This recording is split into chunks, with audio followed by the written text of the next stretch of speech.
St. Louis Grinds is sponsored by Undeniably Dairy, your local Midwest farm families.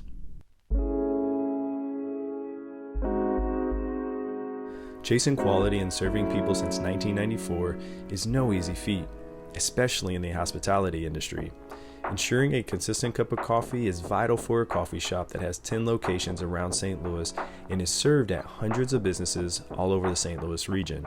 It's so important that they have classes to train new baristas to ensure each cup of coffee is going to be consistent, whether you're studying for your finals on WashU's campus or you're out in St. Charles at their new location. I visited Kaldi's Coffee headquarters to speak with Frank McGinty, Director of Sales and Marketing, to learn more about how they ensure a quality and consistent product around the St. Louis metro. So Kaldi Coffee, you're looking at 30 years. Can you give us a little bit of a background about the story on how it started and how did we get here to where you're in? You know, you have 10 locations around the St. Louis area. You're in hundreds of restaurants and stores in St. Louis. Yeah. It started in the DeMond neighborhood where the original cafe still is. It was a young man and young lady who were both WashU grads. They're journalism majors. If I remember correctly, they were working at the Post-Dispatch and wanted to do something different. So this was pre-Starbucks in St. Louis. So they both got into coffee. So they opened DeMond.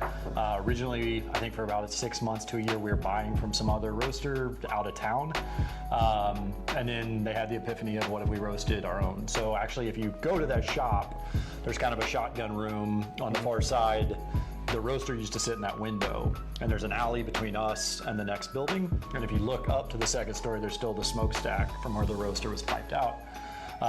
So that was it for a long time. We roasted there. There used to be a place called Jimmy's on the Park, which is where Louis and the kind of restaurants are now. I think that was one of our first wholesale accounts. They'd walk over, they'd get a little bag of coffee, they'd brew it at the restaurant that night. And for a while, that's what it was. From there, they moved the roastery down to the Adler building, which is downtown, kind of by Schlafly's tap room. Yep. Roasted there for a while. And then prior to that, or after that, we moved the roastery to a building next to where we are now.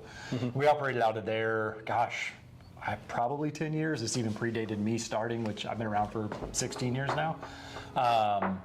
And then I think in 2006, 2004, 2005, around then, the family that now owns Kaldi started to get involved. They were going to open a different concept. They reached out to the owners at Kaldi's to just use their coffee in their shop or in their restaurant. And then kind of the relationship evolved, and there was talk of, well, what if we joined you as a partner in the business? They had retail locations already signed for expansion, and it all worked out. So they got involved. We opened Kirkwood, then we opened Chesterfield. We used to have a store down in Springfield, Missouri. And then eventually, the original founders were at a point where they just wanted to kind of go do something different and amicably step away. And at that time, the family that now owns Kaldi's took over everything. But again, it was Kirkwood, Chesterfield, Springfield, DeMond, and then what we call the old roastery. So that was kind of the beginning of the new chapter. And it's been a wild ride since. And now, where do you all source your beans? Because I just took a look in there. I mean, you have pallets upon pallets. Where do you all source them from? And then also, how do you ensure that consistent product across town? Because I've gone to, Kirkwood and just the different locations, and it's always a consistent product. So how do you ensure that? The sourcing question is, we always tell people we buy coffee like a chef should buy produce when it's in season. Coffee grows between Tropic of Cancer and the Tropic of Capricorn, basically around the equator. But it's a really kind of diva of a plant that needs perfect altitude and humidity and moisture and all these different variables to make specialty coffee, which is really the top percentage of coffee, which is what we buy. We source it from around the world, again, when it's in season. So as the world turns, we just chase coffee seasonally. We're just fortunate that somewhere in the world, it's always in season. So it's kind of the magic of what our roasting team does is between the sourcing of the coffee and then the roasting and blending. A lot of our blends, so say our house blend, should always taste the same, whether it's January or it's July, but the actual coffee beans and the ratio of that blend could be wildly different. from January to July. So it's kind of like taking a baker and saying, hey, I want a blueberry muffin, and I'll give you ingredient A, B, and C, but then I'm gonna come back in 6 months, I'm gonna give you ingredient X, Y, and Z, but I still want a blueberry muffin. Now this is a question I did not prepare you for. How many pounds of like coffee beans do you think you guys roast a day here? A day, a busy day is probably 5,000 pounds. Right before the pandemic, I guess 2019, we hit 1 million pounds for the year. Was the first time we'd ever done that. So that was a big deal. So it kind of makes us a big, small company. You know, there's roasters in town that are doing a lot less than that, and there's roasters in town that are doing a lot more than that. And then you get to the big, you know, Starbucks, Folgers level, and it's just a whole nother ball game. But it gives us the opportunity to create accessibility to coffee to a lot of people. So we have different blends, we bring in coffees from different parts of the world, we craft different drinks. So like we want people to experience coffee where they're at versus where we want them to be. Say, oh, we really want everyone to just drink double espressos. Like that's the pure thing. We're cool with a vanilla latte. We sell a ton of them. Yeah. But then maybe it's back to, then they're just drinking lattes and they get into a cappuccino, then a cortado, and then they try a double shot. So or they just may drink vanilla lattes their whole life, and we're totally cool with that. So I'm not gonna lie, I do like a good latte. I'm down with a mocha anytime. Yeah.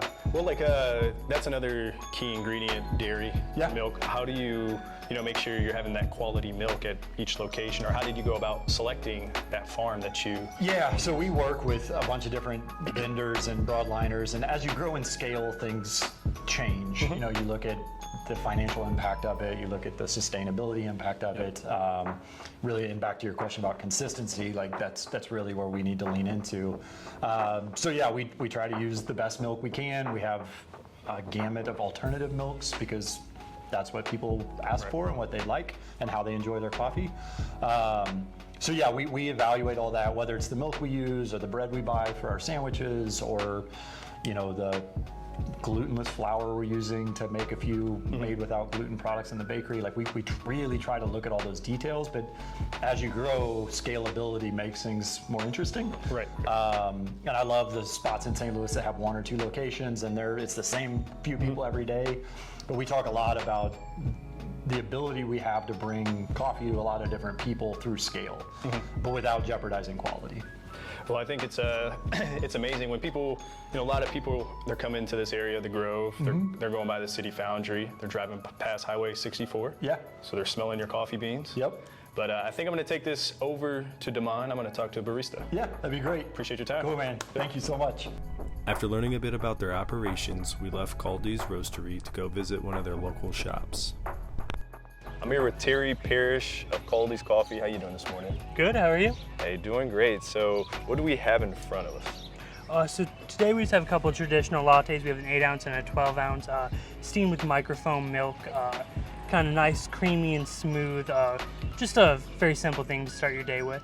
All have like parfaits, muffins, and when I was looking on the inside, I saw so much other stuff. What all do you have here besides coffee? Yeah, we have all kinds of food offerings. We have an in-house baker that makes fresh scones that we develop ourselves. Yeah. Did I see a tomato and mozzarella? Yeah. Okay. Tastes like a pizza. It's delicious. Yeah. And then we have a really exciting toast right now. We have a whipped feta tomato toast with blistered tomatoes. It's really good. Now, if someone hasn't been to Kaldi's Coffee, what can they expect on their first visit?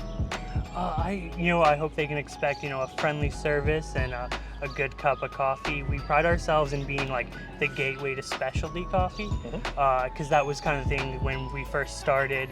A lot of coffee shops tend to be a bit more like pretentious, and it's hard to, get into that environment. So we wanted to, someone who, just gets coffee at the gas station or whatever to come in and get their first introduction to specialty coffee and really be able to understand it and taste it and, enjoy the cup of coffee. I like that. It's because it can be intimidating. You go to a coffee shop for the first time and you're like, can I get anything of that gas station coffee name? Yeah. But it's like, it's nice that, just coming in and being able to ask questions and just say, hey, this is kind of what I want. Can you come up with something? And you all can do that. So I think it's good to make it less intimidating, and it's like you get the good milk, you get the good coffee, and go on about your day. I appreciate your time. Well, thank you for having me. Thanks, Terry. Yeah, thank you. Just like that, we've taken our last sip of coffee here on St. Louis Grinds. I thoroughly enjoyed visiting all of these coffee shops all over town, learning and sharing the story behind each cup. Now this series would not have been possible without all of your support and Undeniably Dairy, your local farm families. So go out there, visit a new coffee shop, make a new friend, and I'll see you around town. Till next time, St. Louis.